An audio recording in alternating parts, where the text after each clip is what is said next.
Getting myself ready. I've got clean mineral spirits and dirty mineral spirits. Well, relatively clean mineral spirits.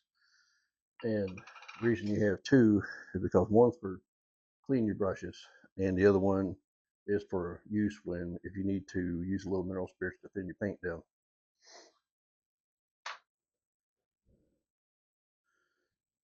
So we're going to continue to work on the cross member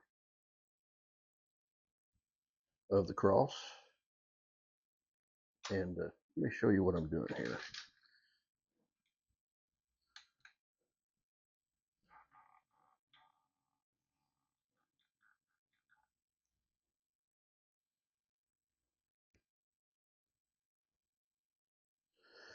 So what I'm doing is mixing up paint. You notice that my palette is not clean. I really very rarely ever clean my palette until the end of a painting.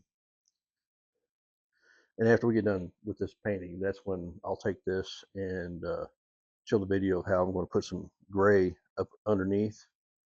That way it helps to see the true colors much better. Let's see, we need some more Van Dyke Brown out here.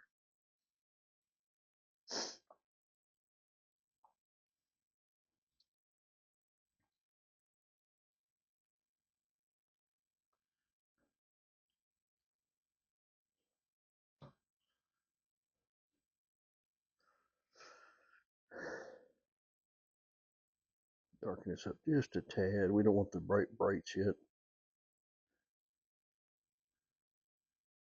Leave some of it for the brighter brights. Make a little pile of the darker tone that I'm looking for.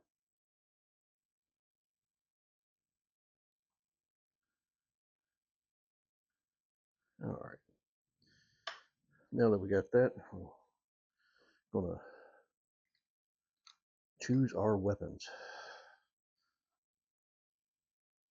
That one's gonna be a little bit too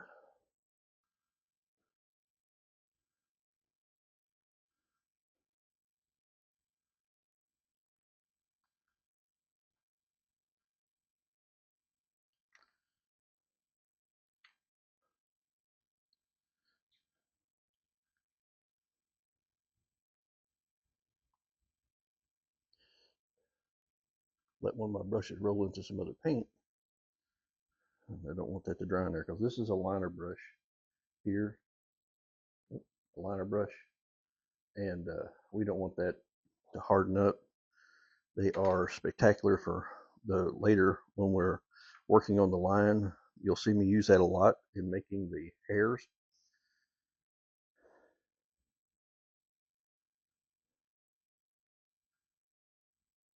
So once we remember to put some of this wonderful liquid down,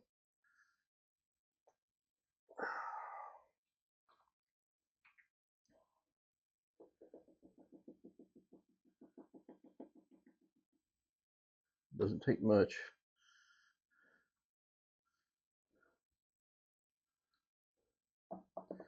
We use a little of the liquid in with our paint to make it flow much better and to dry faster.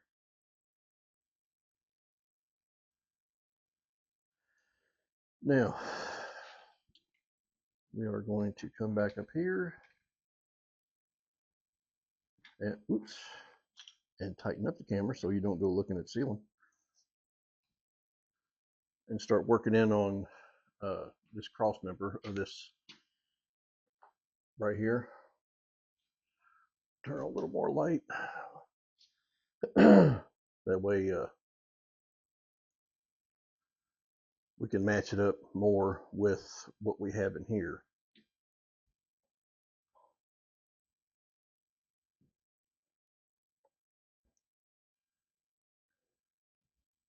And simply what I'm doing is matching a wood grain maneuver. If you ever look at a board You notice it's not straight. You know, all the grains move in different directions.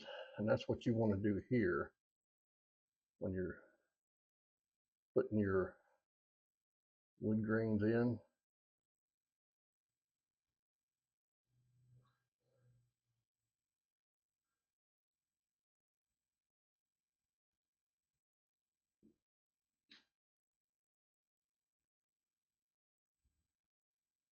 Right now I'm using what's called a round brush because I'm not trying to be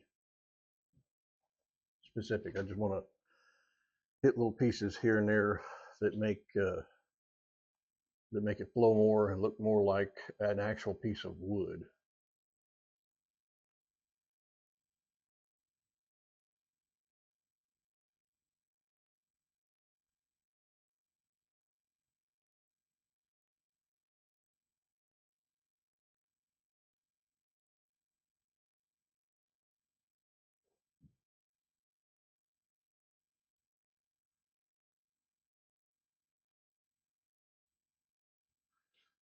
And like I said, we always work in layers. That's why I'll wait between painting times to uh, put this together.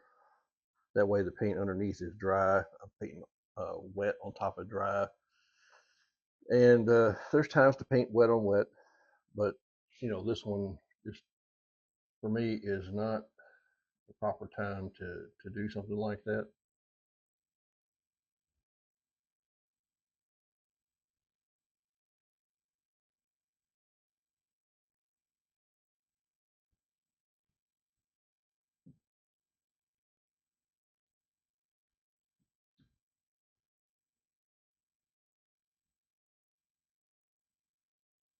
Me and this Nat are going to be combatants here in a little bit.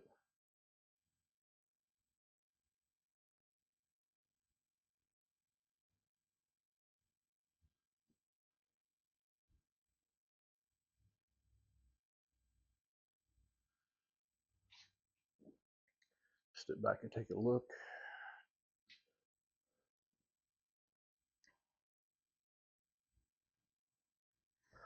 I tell you what, we are going to raise you all up.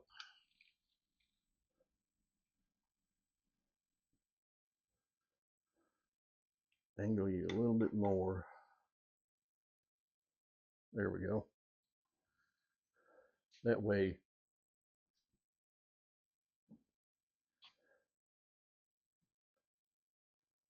you get a better angle in what I'm doing, and maybe a little less of that reflective light. You know, there's a lot of, this is so close to my light up here, I think I'm gonna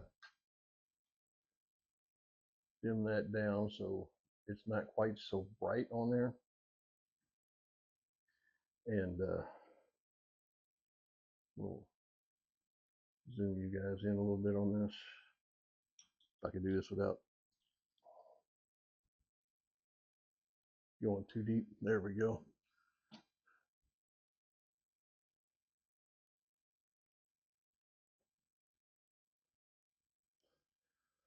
Now I need to match my angles a little bit on here.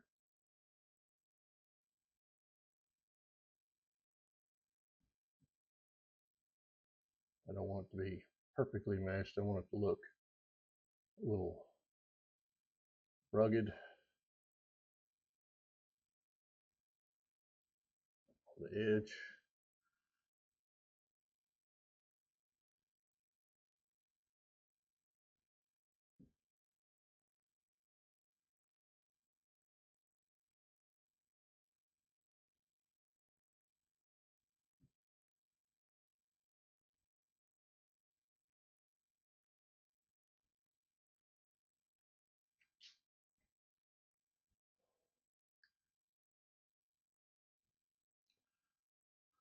Scratch my eyeballs without putting paint in my eye. It's always a good thing. The reason I say that is voice of experience. I have actually forgot that I used my finger to blend and stuck my finger right in my eye.